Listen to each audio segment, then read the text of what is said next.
My husband aggressively handed me a flash drive as we entered the baby shower. "Don't open it until everyone's watching," he said. I thought it was a slideshow. Instead, it was footage from our bedroom, but not with him. Gasps erupted. "Why would you do this?" I cried. "Because you lied for months," he replied. "Now let them see who you really are." The cake canapé dropped from my hand as my sister-in-law's face turned pale. She was in the video too. I was born and raised in Denver, Colorado, and I used to think I had a decent grasp on what life was all about. I'm not saying everything came easy, far from it, but there was a rhythm to my days. I liked that rhythm. I found safety in the predictable. My job, my marriage, our home in the Park Hill neighborhood with the aging elm tree out front. I used to find comfort in that little bubble of normal. At 36, I thought I had built something solid with my husband, Troy. We'd been together a little over 6 years.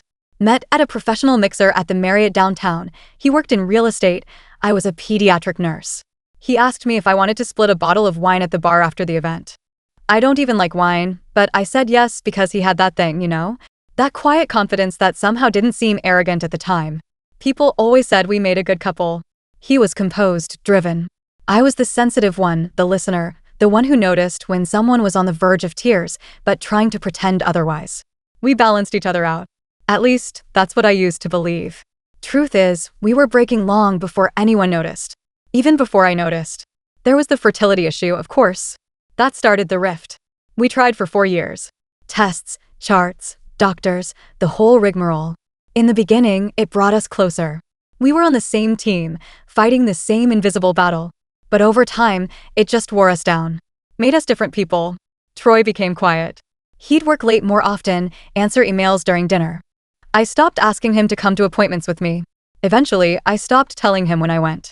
We drifted into separate spheres of existence, sharing a bed, sharing a mortgage, but barely touching emotionally. It was easier not to talk about the things that hurt. Then Jenna happened. Jenna was married to my older brother, Seth. She was 10 years younger than me, bubbly, always overdoing it at holidays, always volunteering to help, always trying to bridge the gaps between our family members. She was also the only one who ever really noticed when I was drowning.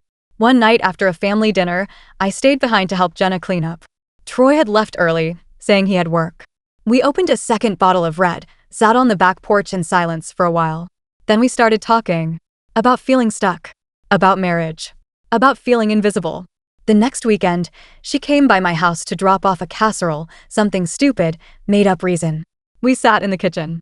She touched my hand. I didn't pull away. I wish I could say it was a one-time lapse in judgment. It wasn't. It was like opening a door I didn't know was there, only to find a hallway lined with mirrors. Every moment with her reflected a version of myself I didn't recognize, but secretly wanted to be wanted, seen, heard. I convinced myself it was temporary. That it was just a weird, emotionally complex bond between two women navigating their own unhappiness. But it wasn't just emotional. And it wasn't just between us. I didn't know Troy knew. Not until that day. The baby shower was for Clara, my niece, Seth and Jenna's daughter. Clara was 24, glowing, newly married. The baby was due in 6 weeks. The whole family was giddy, especially Jenna. She was obsessed with becoming a grandmother, even though she wasn't biologically related to Clara, just married into it. That day was bright and warm, one of those perfect spring Saturdays where the air smells like lilac and fresh dirt. We pulled up to the event center, Troy driving in silence. I had my hand on my lap, twisting my ring. "You okay?" I asked him, finally. He didn't answer. He opened the glove box, took something out. A flash drive. He handed it to me with the same energy as someone passing a live wire. "Don't open it until everyone's watching," he said. His voice was calm, too calm. I stared at him. "What is this?" He didn't look at me, just stepped out of the car and walked ahead. Inside, everything looked normal. Banners, streamers, cupcakes with blue and pink frosting. People laughing, taking selfies. Clara beaming, belly round and firm. Jenna flitting from table to table like a proud host. But Troy stayed quiet. He stood by the coffee urn, arms folded, watching. Then came the slideshow. Brett, Clara's husband, was wrapping up a cute reel of baby bump pictures. Everyone clapped. Someone joked about seeing baby's first steps next year. That's when Troy moved. "I've got something to show too," he said, walking to the front. My chest tightened. "Troy, what are you doing?" I asked, half whispering. He didn't respond. Just took the flash drive from my hand, when had I even handed it back, and plugged it into the laptop connected to the projector. The screen lit up. And then our bedroom. The silence that followed was unlike anything I've ever heard. A black hole of sound.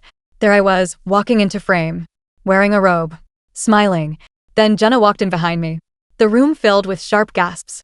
I remember the taste of bile in the back of my throat, my ears ringing. Then Jenna kissed me. Then more. Someone dropped a plate.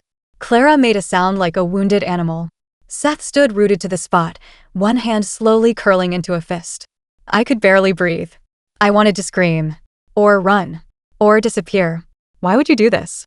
I managed to say, voice cracking. Troy didn't look at me. Because you lied for months, he said. Now let them see who you really are. The KNFA I'd been using to cut cake slipped from my fingers and hit the table with a dull thud. Jenna went pale, stumbled back, and then turned and ran. Seth followed without a word. I just stood there, watching the woman I loved and betrayed disappear, while the man I married made sure everyone saw the wreckage.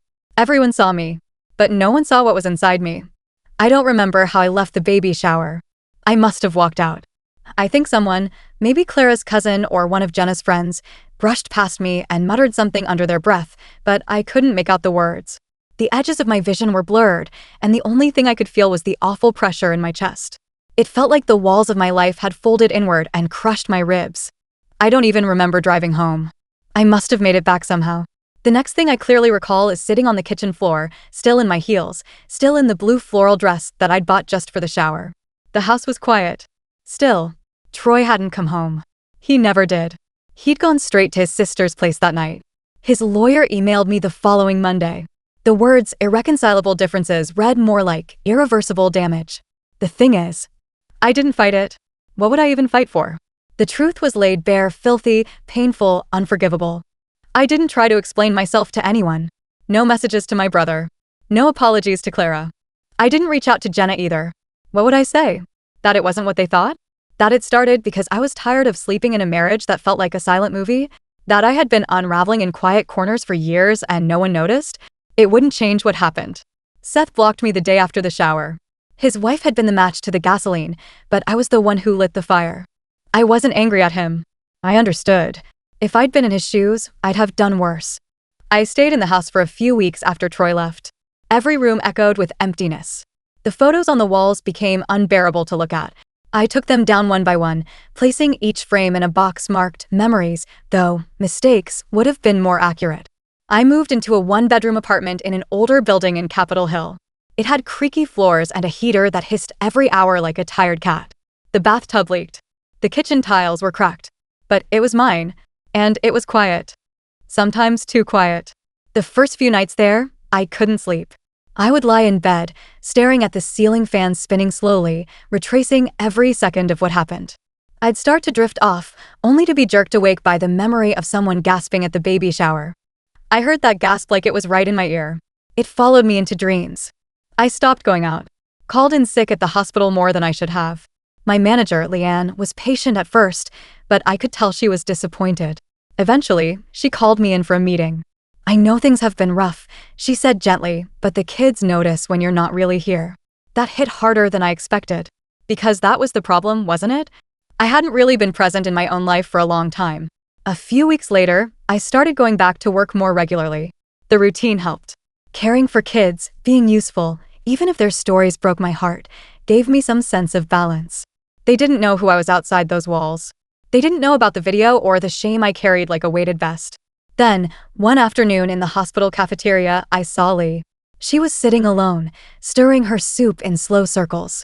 I'd seen her before during volunteer orientation, a petite woman in her early 50s with eyes that looked like they'd cried too many times. I walked over and sat down without really thinking. She looked up at me and smiled faintly. "You're the nurse that reads to the kids in 3C, right?" I nodded. "And you're the volunteer who always brings warm socks." She laughed softly. "Guilty."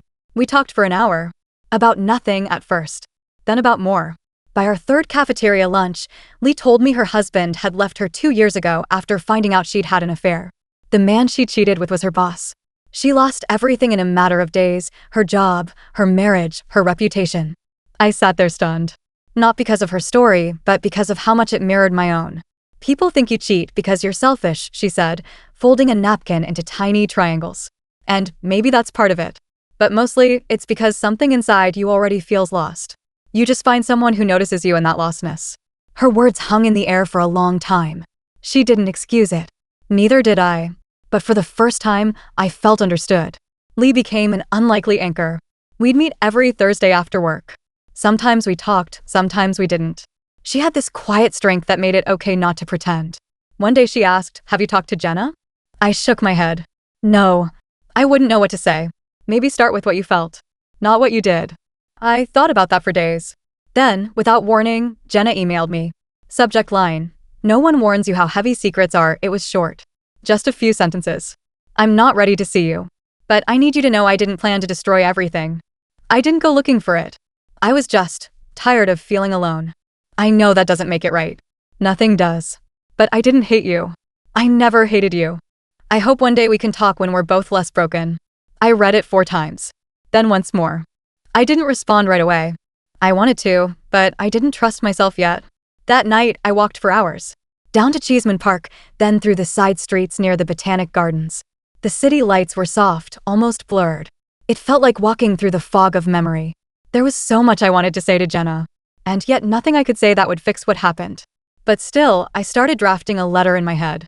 "Dear Jenna, we both broke something. Maybe a lot of things. But it didn't come from nowhere." I never sent the letter. Not because I didn't want to. I wrote it, 3 pages, handwritten, folded neatly into an envelope I addressed and kept in my purse for 2 weeks. But every time I thought about mailing it, something in me hesitated. Maybe it was fear. Maybe I didn't want to open the door to a conversation I wasn't sure either of us was strong enough to finish. So the letter sat in my purse, just under my lip balm and hospital ID, like a silent weight I carried every day. Life, in its strange way, didn't stop just because mine had cracked open. There were bills, laundry, work. I found some rhythm again. I started drinking my coffee on the tiny balcony of my apartment each morning, even when it was cold, just to feel something real. The air on my face, the sound of traffic below, it grounded me. Every so often, I'd see people from the old life. Once at the grocery store, I spotted Seth 2 aisles over in frozen foods. He didn't see me. Or maybe he did and chose not to. His hair looked more gray, his shoulders a little hunched. I ducked into the cereal aisle and waited. My heart raced like I'd committed some new crime. Another time, Clara came into the hospital. Not as a patient, just visiting someone on another floor. She didn't see me that time either. She looked so tired, dark circles under her eyes, her baby in a sling on her chest.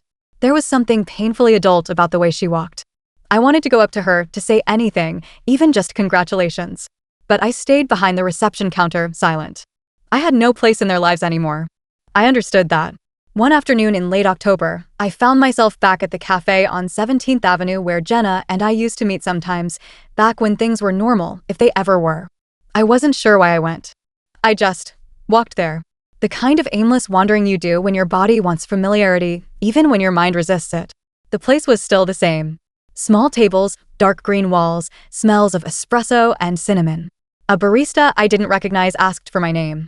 I gave a fake one, June, like I needed a momentary disguise. I sat in the corner by the window. That's when I saw her. Jenna. She came in alone. No makeup, a big sweater, jeans. Her hair tied back. She didn't look around, just ordered, then turned and sat at a table facing the street. My throat tightened. I watched her sip her coffee, scroll through her phone. She didn't see me. I thought about getting up, about walking over, but my legs wouldn't move. She looked tired. Not sick or sad exactly, just faded. Like a photo that's been left in the sun too long. And in that moment, I wasn't angry at her. I wasn't even angry at myself. I was just sad. She left after 15 minutes. I stayed, still holding a cup of coffee I never touched. That night, I finally took the letter out of my purse. I didn't mail it. I burned it. It wasn't out of bitterness. It wasn't even about erasing it. It was about letting go of a conversation that no longer needed to happen. Some things don't require a response. Sometimes the apology is in the silence that follows the damage. And sometimes, the healing begins not with the other person's forgiveness, but your own. The next morning, I showed up to work early. One of the night nurses had stayed late, finishing up charting. She nodded at me, then said, "Room 414's a tough one. Mom's not doing well, baby's in observation." I nodded, took the chart, and headed to the room. Inside was a young woman, barely 20, skin pale, hooked up to fluids. She was asleep. A social worker sat in the corner, looking over notes. I peeked into the adjoining nursery. A tiny baby, less than 5 pounds, connected to machines that beeped in slow rhythm. I didn't cry, but I felt something shift in me. Something about being in a room where everything was so fragile, so brand new. It reminded me that life, for all its mess and cruelty and chaos, also holds beginnings, even in the aftermath of endings. That week, I worked overtime, picked up extra shifts, started leading the parent support group again. Leanne noticed. "You're different," she said one afternoon in the break room. "I'm trying," I replied. She nodded. "Sometimes that's more than enough." One Sunday, I walked to City Park. Sat on a bench near the lake, watching families ride their bikes, couples with strollers. The kind of scene that used to make me ache. Now, it just made me quiet. I noticed a little girl and her dad flying a purple kite. The wind picked it up high. She squealed and ran faster. Her father laughed, chasing behind her. I smiled without meaning to. Then I reached into my coat pocket and pulled out my phone. The contact was still there. Jenna. I stared at the name. Then, slowly, I typed one line and hit send. "I saw you at 17th Avenue last week." I didn't say anything. I wanted to. "I hope you're okay." I put my phone back in my pocket. Didn't wait for a reply. Didn't expect one.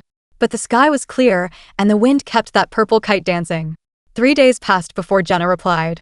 Her message came in at 2:14 a.m. when I was wide awake, lying in bed with my head buried in a pillow, scrolling through old photos I should have deleted long ago. It lit up my screen like a flare in the dark. "I saw you too." I wasn't sure if it was really you, or if I wanted it to be. "I'm not okay, but I'm not falling apart either. I guess that's something. Thank you for not yelling. Or blaming me. Or pretending like it never happened. I think I still miss you, but I can't trust that part of me right now." I read it over and over. I didn't respond right away. I didn't know how. What do you say to the person who helped you feel more alive than you had in years, and simultaneously played a part in burning your life to the ground?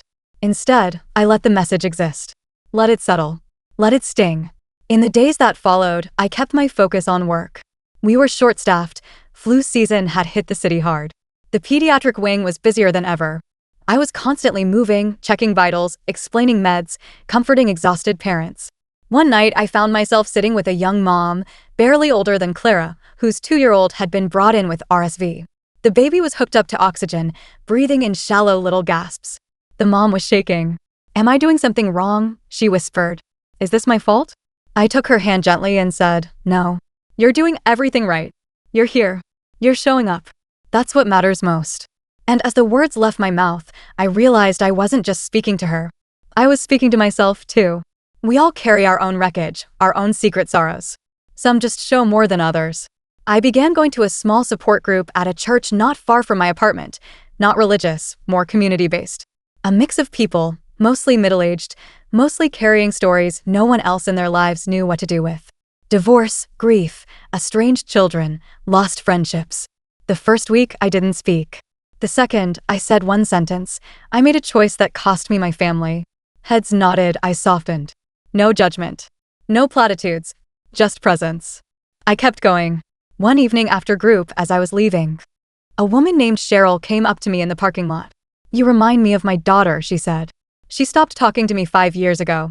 I wasn't always a great mom, but I never stopped loving her. I nodded. We stood there for a moment under the parking lot lights, 2 women in winter coats, our breath puffing out like smoke. That night, I wrote another letter. This one I mailed. It wasn't to Jenna. It was to Seth. I didn't expect him to read it, but it felt important. Like an offering. Not for forgiveness, just for truth. "Dear Seth, I'm not asking you to respond. I just want you to hear me. I betrayed your trust. I betrayed Jenna's. And I live with that every day. I loved her, but not in the way that justifies the damage. It wasn't love that made it okay. It was selfishness. I don't expect anything from you, not even understanding. But I needed you to know that I think about what I cost you. I think about it every day." I mailed it before I could talk myself out of it. A week passed. 2. No reply. Then, one morning, a small envelope showed up in my mailbox. No return address. But I knew the handwriting. Inside was a single piece of paper. A single sentence. "She was my wife, but she was your friend first." That was it. But it said enough. It said he saw me. That he remembered the bond we had before everything broke. It didn't feel like forgiveness. It felt like space. breathing room in a world that had been choking me for months. That night, I took a walk down 17th Avenue again. The same cafe was still open, lights warm and golden inside.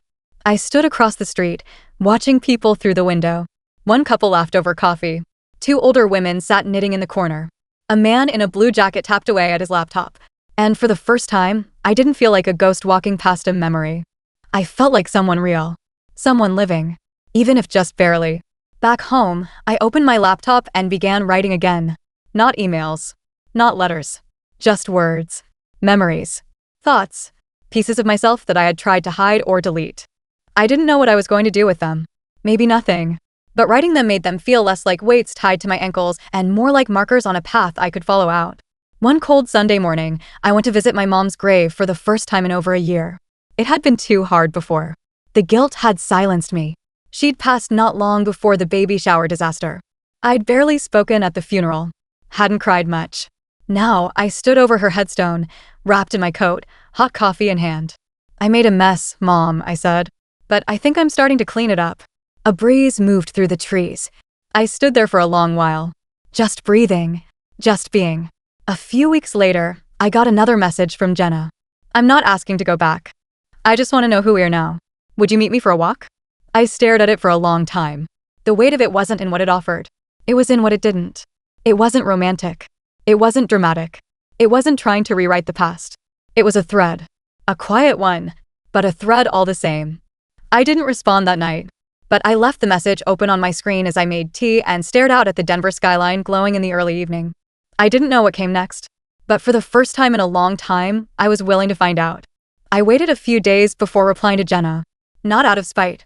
Just clarity. The fog that had hovered over me for so long had finally started to thin, and I realized I didn't want to move backwards. I wasn't angry anymore. Not at her, not at myself. But I wasn't interested in reopening a wound under the guise of healing either. So I responded with something simple. "I'm open to talking, but I need to be honest first. I'm not sure I have space for you in my life anymore, not the way things were. We can meet, but I won't pretend nothing changed." She agreed to meet at Wash Park. A neutral place. Familiar but not tied to any past event. When I saw her again, I barely recognized her. Not because she looked different, same cautious smile, same eyes that darted around nervously, but because I didn't feel the pull I once did. Whatever had once burned between us had cooled into something brittle. There was no chemistry. No ache. Just truth. We walked for a while in silence before she spoke. "I still think about what we had," she said. I nodded. "So do I. But what we had hurt a lot of people." She stopped walking and turned to face me. "I didn't want it to end like that." "Neither did I said calmly. "But you knew what you were doing." She looked down. "I guess I kept hoping you'd hate me. It'd be easier that way." "I did," I admitted. "For a while. But hating you wouldn't fix what I broke in myself." She looked like she wanted to cry, but I didn't reach for her. I didn't soften. This wasn't about making her feel better. "I'm not angry anymore, Jenna," I continued. "But I don't miss you the way you might want me to. And I don't owe you anything, not forgiveness, not space in my future." Her lip trembled. "Okay." And with that, it was done. Not dramatic. Not cruel. Just done. She left first. I watched her walk away. There was no final hug. No lingering glances. Just footsteps fading down a gravel path. And that felt better than any screaming match ever could have. But the real moment, the one that tasted like justice, came a few months later. I'd started seeing a therapist regularly, someone I connected with after one of the group sessions. Her name was Adrienne, early 60s, sharp as a tack, with a voice like warm whiskey. She helped me untangle what had happened long before the affair, back when my marriage had started unraveling quietly, and I was too afraid to admit it. Through her, I learned how to confront without violence. How to move forward without dragging the past behind me like a chain. So when Troy's sister, Miriam, reached out to me through a mutual friend, I took it in stride. The message was polite but cold. "Hey, not sure if this is overstepping, but Troy's getting remarried. Figured you'd want to know before it's all over social. Hope you're well." I stared at the screen. And then I smiled. Not because he'd moved on, but because he was marrying a woman named Renee who I happened to know worked for one of the local real estate agencies. My client at the clinic had once mentioned her in passing, describing her as ruthless but gullible. It was a passing comment, but something about it stuck. Out of curiosity more than anything, I did some light research. Nothing crazy. Just looking at Renee's public listings, checking her company's website, even found her Instagram through a tagged birthday post. And there it was. Photos of Troy and Renee at a cabin. A cabin that looked very familiar. Because it used to be ours. Our anniversary getaway spot up near Breckenridge. I clicked through the pictures, saw the caption. He surprised me with a weekend at his secret favorite place. Can't believe how lucky I am. I laughed. Out loud. Alone in my apartment. It wasn't the cabin that stung. It was that he was recycling the same gestures, the same words, the same manipulations. And she didn't even know it. That's when the idea came to me. Not revenge for the sake of hurting him, but a way to remind him I wasn't the same woman he'd tried to humiliate in front of our family. I reached out to a mutual friend, Clara's cousin, Steph, who'd quietly stayed in touch with both sides. She was neutral and kind. The kind of person people naturally told things to. I told her everything about what happened at the shower. The flash drive. The footage. The fact that I never retaliated. Not publicly, not even privately. Steph was stunned. You mean you never said a word? Even after all that? No, I said. But maybe now's the time. So I gave her permission. Just to tell people what really happened. Just the facts. No embellishments. No slander. Just the truth. She did. And within a week, the ripple effect started. Apparently, Troy had told Renee that he left me because I cheated and that I had manipulated his family and ruined everything. He left out the part about showing the video to 30 people and the fact that Jenna was married to one of his groomsmen at the time. When Renee found out, she wasn't furious in the way I expected. She was calculating. She reached out to me. We met at the same cafe on 17th Avenue. Funny how often that place came back around. I'm not here to apologize for him, she said. I just wanted to verify everything. I nodded. I don't need an apology. I just want you to have the whole story before you become part of it. She appreciated that. She told me she'd already had doubts. A month later, I heard through the grapevine that the engagement had been paused. Not canceled, yet, but definitely not moving forward. Troy called me that night. First time in over a year. Did you talk to Renee? I sipped my tea. She talked to me. He went quiet. You know, you didn't have to do that, he said eventually. You could have just moved on. I did, I replied. But moving on doesn't mean letting you rewrite history. He exhaled. I never meant to hurt you like that. You did, I said, flatly. But it's okay. You showed me who you are. And you gave me the chance to become someone better. He didn't say anything after that. Just hung up. And that was the last time we spoke. It's been over 2 years now. I still live in the little apartment with the creaky floorboards and hissing heater. But it feels different. Lighter. I joined a writing group. I've been slowly turning parts of this story, my story, into fiction. Not to hide it, but to transform it. To give the pain a new shape. People still ask about my marriage sometimes. I just say it ended when it needed to. Jenna moved to Oregon. I heard she started working at a women's shelter. I hope she's okay. Seth remarried. His new wife's a teacher. I sent a small gift when I heard, anonymously. A picture book for his stepdaughter. Clara and I, well, that's the surprise. One day she called me out of the blue. Just said, I think I'm ready to talk. We met for lunch. We cried. A lot. And somewhere between the sobs and the silence, we started rebuilding something that looked a little like family again. I never got revenge in the old sense. No screaming. No public takedowns. No lawsuits or scandals. But I got something better. I got peace. And the best part? They all had to watch me find it.